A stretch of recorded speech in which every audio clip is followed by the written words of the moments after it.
બનાસકાંઠાના દાંતા તાલુકામાં સરસ્વતી સાધના યોજનાની સાયકલો ધૂળ ખાઈ રહી છે। ધોરણ 9ની 12ની વિદ્યાર્થીઓને આ સાયકલો આપવાની હતી। દાંતાના એક છાત્રાલયના પ્રાંગણમાં જ આ સાયકલો ધૂળ ખાઈ રહેલી જોવા મળી રહી છે। વરસાદી પાણી પડતા સાયકલો ઉપર ઘાટ પણ ચડી ચૂક્યો છે। સાયકલો જંગલી વેલાઓમાં વીંટાયેલી હાલતમાં જોવા મળી રહી છે। 2000 થી 2500 જેટલી આ સાયકલો શાળા પ્રવેશોત્સવ 2023માં આપવા માટે લાવવામાં આવી હતી, પરંતુ હાલમાં 2024 પણ પૂર્ણતાના આરે છે।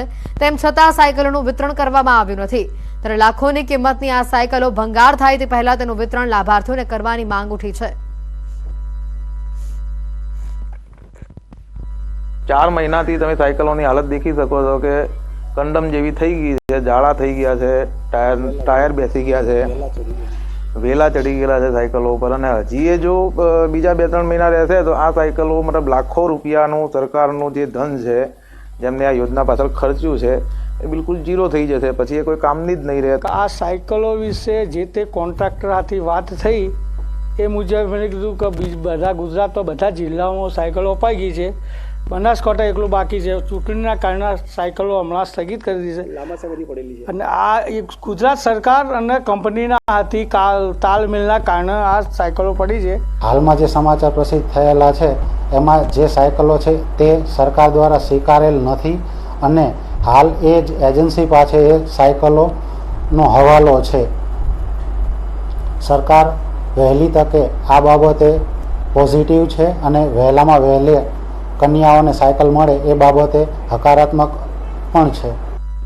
બનાસકાંઠા જિલ્લાનો દાંતા તાલુકો અતિ પછાત વિસ્તાર માનવામાં આવે છે અને આ પછાત વિસ્તારમાં સરસ્વતી સાધના યોજના અંતર્ગત જે બાળાઓ હોય છે ધોરણ 9 અને 10ની તે દૂરથી ચાલીને આવતી હોય છે, તેને ચાલીને ના આવવું પડે ને સરળતા અને સદુપયોગ થઈ શકે તે માટે સરસ્વતી સાધના યોજના હેઠળ જે સાયકલો આપવાની જે વાત છે તે આપણે બતાવી ગઈ છે। સાયકલો જે 1-2 નહીં પણ હજારોની સંખ્યામાં જે સાયકલો જે છે એ સાયકલો ધૂળ ખાતી પડી રહેલી છે ને આ જે છે જે સાયકલો પડી રહેલી છે એના અંદર વેલા ઉગી ગયા છે, ઝાડ ઉગી ગયા છે, કાટ ખાઈ ગયેલી છે। એના ઉપર સાયકલ ઉપર પણ લખેલું છે કે પ્રવેશોત્સવ 2023નું લખેલું છે અને હાલ 24 ચાલી રહ્યો છે, 24 પણ હવે પૂર્ણ થવા આવ્યું છે અને 25 શરૂ થવા જઈ રહ્યું છે। ત્યારે ચોક્કસપણે કહી શકાય છે કે હાલ તબક્કે જે રીતે આ કાટ ખાયેલી સાયકલો જે પડી છે એ જો હજી લાંબો સમય પડી રહેશે તો સાવ કંડમ થઈ જશે અને સરકારના લાખો રૂપિયાની જે સાયકલો છે એ સાવ કંડમ થઈ જશે અને ધૂળ ખાતી પડી રહેલી સાયકલનો કોઈ ઉપયોગ નહીં થઈ શકે। અને જેના કારણે રહીને એવું પણ માનવામાં આવે છે કે સમાજ કલ્યાણ વિભાગ અને જે કોન્ટ્રાક્ટર છે કોન્ટ્રાક્ટરને તાલમેલ ન હોવાના કારણે આ સાયકલો પડી રહેલા હોવાનું જાણવા મળ્યું છે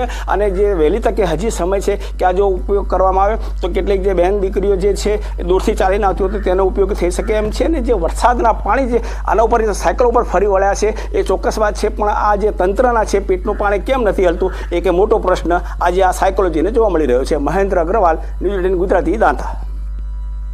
અંકલેશ્વરથી વાલિયા જતા રોડની હાલત બિસ્માર થઈ ચૂકી છે। ભારે વાહનોના કારણે રોડની હાલત કથળી ચૂકી છે।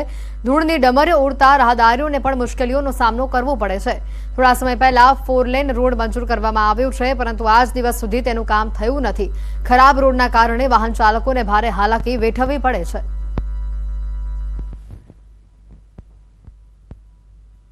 દહેજ થી નેત્રંગ સુધીનો રોડ 4 લેન જાહેર કર્યો હતો, પણ આ દિન સુધી 4 લેનનું કામ તો કોઈ દિવસ થયું જ નથી। 4 લેન તો ઠીક છે, આ 2 લેન જે રોડ છે તેના પણ સારા ઠેકાણા થઈ, એટલા બધા ખાડા છે, એટલું બધું નબળી કામગીરી છે, રોડની ક્વોલિટી મજબૂતાઈ હોવી જોઈએ તે નથી। સિરામિક સિટી મોરબીમાં ખાડા રાત જોવા મળી રહ્યું છે। મોરબીના શહેરી રોડ સહિત મોરબી રાજકોટ મુખ્ય હાઈવે બિસ્માર હાલતમાં જોવા મળી રહ્યું છે। કચ્છ અને રાજકોટને જોડતા એકમાત્ર હાઈવેમાં મસમોટા ખાડાઓથી વાહન ચાલકો પરેશાન થઈ રહ્યા છે। રોડ બિસ્માર હાલતમાં હોવાથી વાહન ચાલકોને ગંતવ્ય સ્થળે પહોંચવા ખૂબ જ સમય લાગે છે, તો બીજી તરફ આ રોડ ઉપર પડેલા ખાડાઓથી અવારનવાર અકસ્માતના બનાવો બને છે। જર્જરિત હાઈવેથી અવારનવાર ટ્રાફિકની સમસ્યા પણ સર્જાય છે। બિસ્માર રોડથી અન્ય રાજ્યો અને વિવિધ દેશોમાંથી ટાઇલ્સ ઇન્ડસ્ટ્રીઝની મુલાકાતે આવતા લોકોમાં મોરબીની છબી હવે ખરડાઈ રહી હોવાનું લોકોએ જણાવ્યું છે। લોકોએ ખાસ કરીને સત્વરે રોડના સમારકામની માંગ કરી છે। બાયપાસ રોડ રસ્તા તમે ખાડા જોવો, ટાઈમ ટેબલ ઉપર મારે અત્યારે પ્રસંગમાં જવું છે પણ આપણે 2 કલાક કાયદેસર જવું હોય એના કરતાં 2 કલાક વહેલું નીકળવું પડે। હામા કાંઠાવાળાને ખરેખર અતિ હેરાનગતિ છે। કંઈક રસ્તાનું વિચારો, નગરપાલિકાને ખાસ વિનંતી કે આ રસ્તાનું વિચારો। આવડો મોરબી ટેક્સ ભરે છતાં આ હાલત અહીંયા કને ટ્રાફિકની અડચણ પણ થતી હોય. તો કારણ કે આવડું મોટું સિરેમિક નગરી અને આની અંદર જો આવા ખાડા પડી જતા હોય તો તાત્કાલિક ધોરણે રિપેર કરવા આરએમબી વિભાગ કે જે કાંઈ વિભાગની અંદર આવતું હોય તાત્કાલિક ધોરણે એ રોડ રિપેરિંગ કરાવો. એ મોરબીથી રાજકોટ સુધીનો હાઈવે અત્યંત બિસ્માર હાલતમાં છે. એને તાત્કાલિક રિનોવેશન કરવામાં આવે, તાત્કાલિક સારી હાલતમાં કરવામાં આવે કે જેથી કરીને લોકોની અવર જવરને અને લોકોને કોઈ યાત્રિકોને નુકસાન ન થાય. બીજી બાજુ મોરબીની અંદર એક પણ રસ્તો આજની પરિસ્થિતિએ ચાલી શકાય એવી હાલતમાં નથી. સમાચારોમાં હાલ રોકાઈશું એક બ્રેક માટે.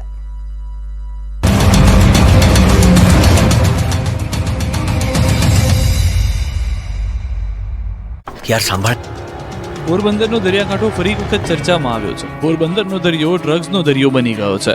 પોરબંદરના દરિયામાંથી ફરી એક વખત ડ્રગ્સનો મોટો જથ્થો ઝડપાયો. ગુજરાત એટીએસ, એનસીબી અને નેવીની ટીમે મધદરિયા ઓપરેશન પાર પાડી 700 કિલો ડ્રગ્સ ઝડપ્યું છે. ગુજરાતમાં પોરબંદરના દરિયામાં બોટમાં ડ્રગ્સ આવતો હોવાની બાતમી દિલ્હી એનસીબીની ટીમને મળી હતી. બાતમીના આધારે દિલ્હી એનસીબીની ટીમે નેવીનો સંપર્ક કરી એક ઓપરેશન મોડી રાત્રે હાથ ધર્યું, જેમાં મધદરિયે એક બોટને આંતરવામાં આવી. આ ઓપરેશનમાં ગુજરાત એટીએસની ટીમ અને ગુજરાત એનસીબીના કેટલાક અધિકારીઓ પણ જોડાયા. ડ્રગ્સની સાથે 8 શખ્સની ધરપકડ કરવામાં આવી. 8 જેટલા ઈરાની શખ્સો નશીલા પદાર્થ સાથે સુરક્ષા એજન્સીના સકંજામાં આવી ગયા અને તેમને પોરબંદરના ઓલ વેધર પોર્ટ ખાતે લાવવામાં આવ્યા. ત્યાંથી કડક સુરક્ષા બંદોબસ્ત સાથે એસઓજીની ઓફિસ ખાતે લઈ જવામાં આવ્યા. મોડી રાત્રે કરેલા ઓપરેશનમાં 500 કરોડની કિંમતનું 700 કરોડનું ડ્રગ્સ પકડી પાડવામાં આવ્યું. ઈરાન, પાકિસ્તાન, અફઘાનિસ્તાનના દેશની મોટી ભૂમિકા હોવાનું જાણવા મળી રહ્યું છે. મહત્વનું છે કે છેલ્લા 9 મહિનામાં પોરબંદરના દરિયામાંથી 3600 કિલોથી વધુનો ડ્રગ્સનો જથ્થો ઝડપાયો છે. અમદાવાદ એસજી હાઈવે પરની કૌભાંડી ખ્યાતિ હોસ્પિટલને લઈને મોટો ખુલાસો થયો. પીએમજેવાય યોજના હેઠળ મળતી રકમ માટે આખું કૌભાંડ કર્યું હોવાનો ધડાકો કર્યો. પીએમજેવાય કાર્ડના નિયમ મુજબ 80% કે તેથી વધારે બ્લોકેજ હોય તો જ સરકાર એન્જિયોપ્લાસ્ટીની મંજૂરી આપે છે અને હોસ્પિટલને તો જ સરકાર તરફથી પૈસા ચૂકવાય છે. ખ્યાતિ હોસ્પિટલે રોકડી કરવા માટે જે દર્દીઓમાં માંડ 40-50% બ્લોકેજ હતું તેને પણ 80-90% બતાવી દીધું. ખ્યાતિકાંડ અંગે તપાસ કરતી ટીમના મુખ્ય સભ્ય અને સોલાર સિવિલ હોસ્પિટલના સીડીએમઓ ડોક્ટર પ્રકાશ મહેતાએ મોટા ખુલાસા કર્યા. અત્યાર સુધીની તપાસમાં ખુલ્યું છે કે આખરે 17 દર્દીઓમાંથી 12 લોકોને કોઈ પણ બ્લોકેજ નહોતું, છતાં એન્જિયોગ્રાફી કરાઈ. વધુ આશ્ચર્યની વાત તો એ છે કે એક વ્યક્તિની એન્જિયોગ્રાફીમાં બહાર આવ્યું કે તેને ખરેખર બ્લોકેજ છે, તેમ છતાં તેનું ઓપરેશન ન કરાયું. કારણ માત્ર એટલું હતું કે તેની પાસે પીએમજેવાય કાર્ડ નહોતું. ખ્યાતિ હોસ્પિટલના મૃતકોના પોસ્ટમોર્ટમ રિપોર્ટ અમદાવાદની સિવિલ હોસ્પિટલમાં કરાવવામાં આવ્યા છે. પેનલ રિપોર્ટ સાથે વિડીયોગ્રાફી પણ કરાઈ છે. પીએમ રિપોર્ટ બાદ મૃતદેહોને પરિવારને સોંપાયા છે. જોકે મૃતકોનો રિપોર્ટ જાહેર થતાં જ હજી થોડો સમય લાગશે. આ તરફ ખ્યાતિકાંડ અંગે ગૃહ રાજ્યમંત્રી હર્ષ સંઘવીએ કહ્યું કે કડકમાં કડક કલમો આ ગુનામાં ઉમેરાઈ છે. અમદાવાદના ખ્યાતિ હોસ્પિટલના કાંડની હજુ તો સાઈ સુકાઈ નથી. ત્યાં ગુજરાતના અન્ય શહેરોની કેટલીક હોસ્પિટલોએ સેવાના નામે વેપલો શરૂ કર્યાનો ખુલાસો થયો. પીએમવાયજય યોજના હેઠળ તોડપાણીનો ખેલ મહેસાણાની 4 હોસ્પિટલે પણ કર્યો હોવાનો ખુલાસો થયો. અમદાવાદ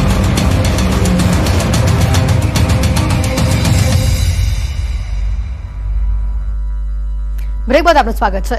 પ્રધાનમંત્રી મોદી 3 દેશોના પ્રવાસે નાઇજીરિયા, બ્રાઝિલ અને ગુયાનાના પ્રવાસે જશે. 3 દેશો સાથેના સંબંધો જેના કારણે વધુ મજબૂત બનશે.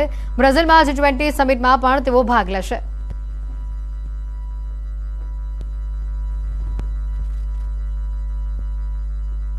કેન્દ્રીય ગૃહ અને સહકાર મંત્રી અમિત શાહ ગુજરાત આવશે.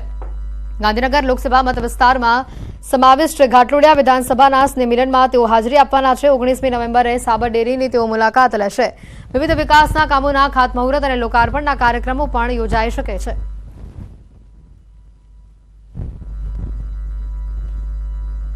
અંકલેશ્વર તાલુકાના સામોરથી મોતાલી ગામ તરફ જવાના રોડ પર 6 મહિના પહેલા જાડી ઝાખરામાંથી મૃતદેહ મળી આવ્યો હતો. આખરે 6 મહિના બાદ આરોપીઓ પકડાયા છે. ગડખોલ આરોગ્ય કેન્દ્રના ઇન્ચાર્જ ડોક્ટરનું લૂંટના ઈરાદે હત્યા કરી દેવામાં આવી હોવાનું સામે આવ્યું. માથાના ભાગે તથા છાતીના ભાગે બોથડ પદાર્થ મારીને જીવલેણ ઈજા પહોંચાડી હત્યા કરવામાં આવી હતી. આ મામલે પોલીસે 2 આરોપીઓની ધરપકડ કરી છે. પોલીસે પૂછપરછ કરતા આરોપીઓએ જણાવ્યું કે આ તબીબ દારૂ પીને નશામાં ધૂત હતા, જેથી તેઓને લૂંટવાના ઈરાદે આરોપીઓએ તબીબને આગળ લઈ જઈ વધુ દારૂ પીવડાવ્યો અને તેની પાસેથી બાઇક તથા મોબાઈલ લૂંટવાનો પ્રયત્ન કરતા તબીબે પ્રતિકાર કર્યો હતો, જેથી આરોપીઓએ માથાના અને છાતીના ભાગે બોથડ પદાર્થ મારી તેઓની હત્યા કરી હોવાનું જણાવ્યું હતું. આ ગુનાનું મુખ્ય કારણ એ છે કે આરોપી જે છે એ ડોક્ટરને દારૂ પીધેલી હાલતમાં પડેલા મળી આવેલ અને તેનું બાઇક મેળવી લેવાનો એમનો ઈરાદો હતો, લઈ લેવાનો એમનો ઈરાદો હતો. એ દરમિયાન છે એ એમની સાથે એમને ઝપાઝપી થાય છે, મારામારી થાય છે અને એમાં ડોક્ટરનું મોત થઈ જાય છે. અમદાવાદના ગાલુડિયામાં ઉજવાયો તુલસી વિવાહનો કાર્યક્રમ. ચાણક્યપુરીમાં આવેલી આકાશ પરિસર સોસાયટીમાં ભગવાન શાલિગ્રામ અને તુલસી માતાના લગ્નનો ભવ્ય કાર્યક્રમ યોજાયો. લગ્નની જેમ તમામ વિધિ વિધાન કરવામાં આવ્યા. લગ્ન લખવાથી લઈને લગ્નની તમામ વિધિઓ કરવામાં આવી.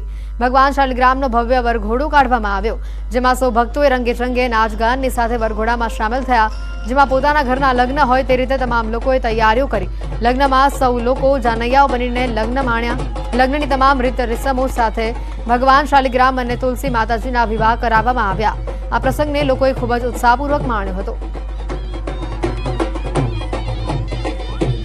શ્રી કૃષ્ણ ભગવાન તેમજ તુલસીજીના આ વિવાહનો એક સુંદર પ્રસંગનું આયોજન સોસાયટીના તમામ સભ્યોએ ખૂબ ઉત્સાહપૂર્વક એનું સંપૂર્ણ આયોજન કર્યું અને એ આયોજન પ્રમાણે એકદમ સુંદર રીતે જે પ્રમાણે વિચાર્યું નહોતું એના કરતાં પણ ભગવાન શ્રી કૃષ્ણની દયાથી ખૂબ જ સુંદર રીતે આ તુલસી વિવાહનો પ્રસંગ ઉજવાયો. પોતાની દીકરીનો જ પ્રસંગ હોય એવા તુલસીજીના લગ્નનો અહીંયા આગળ આયોજન કરવામાં આવ્યું હતું, જેમાં મહેંદી રસમ, હલ્દી રસમ તેમજ ગરબા અને આજ સવારથી બધા જ જે ગ્રહ શાંતિ, માંડવા મુહૂર્ત, ગણેશ સ્થાપન અને જાનનું અને તેમજ મામેરું બી બહુ જ રંગે ચંગે ભરવ્યું છે. એમાં બધા જ મતલબ આપણે જેમ મેરેજમાં બધા જ ફંક્શન આપણે એન્જોય કરીએ છીએ એવી રીતે આની અંદર બી પહેલા હલ્દી, મહેંદી, ગરબા, પછી વરઘોડો બી કાઢ્યો હતો અમે લોકોએ અને પછી મામેરું, ચાન, બધું જ જેમ આપણે એક મેરેજમાં જે બધા પ્રસંગ હોય છે એ બધા જ પ્રસંગ અમે લોકો તુલસી વિવાહમાં એન્જોય કર્યા હતા. તહેવાર જેવું મોલ કરીને અમને એકદમ ખુશી એટલે કે જેની કોઈ હદ નહીં એટલું અમને આપ્યું અને આ તહેવાર જેવો એક પ્રસંગ ઉજવાયો. પોતાના પતિનું સ્વપ્ન પૂરું કરવા પત્નીએ પોતાના પતિને આપી અનોખી શ્રદ્ધાંજલિ. આર્મીમાં ફરજ બજાવતા પોતાના પતિનું માર્ગ અકસ્માતમાં મૃત્યુ થયા બાદ પત્નીએ આર્મી જોઈન કરી છે. વાત છે જૂનાગઢ જિલ્લાના કેશોદના અજાબ ગામની. કોમલ મક્કા આર્મીમાં જોડાયા છે. તેઓના જણાવ્યા પ્રમાણે લખનૌમાં તેઓનું પોસ્ટિંગ થયું છે. 2021માં તેમના પતિ શહીદ થયા હતા ત્યારે પરિવારજનો શોકમાં હતા, પરંતુ કોમલ મક્કમ મનની હતી અને અનેક વિરોધ છતાં આર્મીની આકરી ટ્રેનિંગ લીધી અને આર્મી જોઈન કરી છે અને પોતાના પુત્રના ઉજ્જવળ ભવિષ્ય માટે આર્મીમાં તેઓ જોડાયા છે.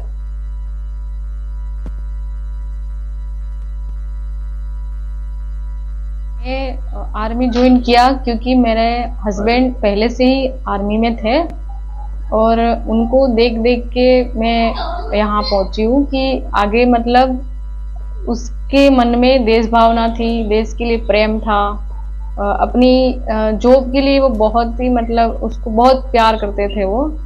तो मैं चाहती हूँ कि वो जो जॉब अपना आधी छोड़ के उसको जाना पड़ा तो उसकी आगे का जो सफर है वो मैं चाहती हूँ कि मैं पूरा करूँ और उनका आगे का जो भी सपना है अपने बेटे के लिए कि उसको अच्छा पढ़ा लिखा के बड़ा कोई आदमी बनाओ.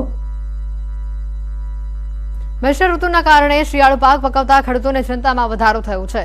દ્વારકા જિલ્લામાં શિયાળાની ઠંડી ન પડવાના કારણે જીરાના વાવેતર કરતા ખેડૂતો હાલ ચિંતામાં છે. ચોમાસુ પાક નિષ્ફળ ગયા બાદ હવે રવિ પાકમાં પણ કુદરત સાથ નથી આપી રહી. ખેડૂતો જણાવી રહ્યા છે કે ચોમાસુ સિઝન દરમિયાન ભારેથી અતિભારે વરસાદના કારણે મગફળી સહિતના પાકને વ્યાપક પ્રમાણમાં નુકસાન થયું હતું, ત્યારે હાલ શિયાળુ પાકનું વાવેતર કરવાની તૈયારી તેઓએ કરી લીધી છે, પરંતુ વાતાવરણ અનુકૂળ ન હોવાના કારણે ખાસ કરીને જીરુના પાકનું વાવેતર થઈ શકે તેમ નથી. શિયાળાની ઋતુમાં અમારે ચણા, ધાણા એવું બધું વાવવું છે, જીરું વાવવું છે, પણ જીરુમાં અત્યારે એગ્રોવાળા કોઈ પ્રમાણમાં એમ કહે છે કે જીરું વાવવાથી ઉગે ના ઉગે એની જવાબદારી ગેરંટી કોઈ લેતું નથી. અત્યારે જીરાનું એક જ કારણ છે મોટા ભાઈ કે શિયાળાની ઋતુ છે પણ ઠંડી પડતી નથી, તડકો બહુ વધારે પડતો છે, એટલા માટે જીરું ઉગવાનું કારણ એ જ છે કે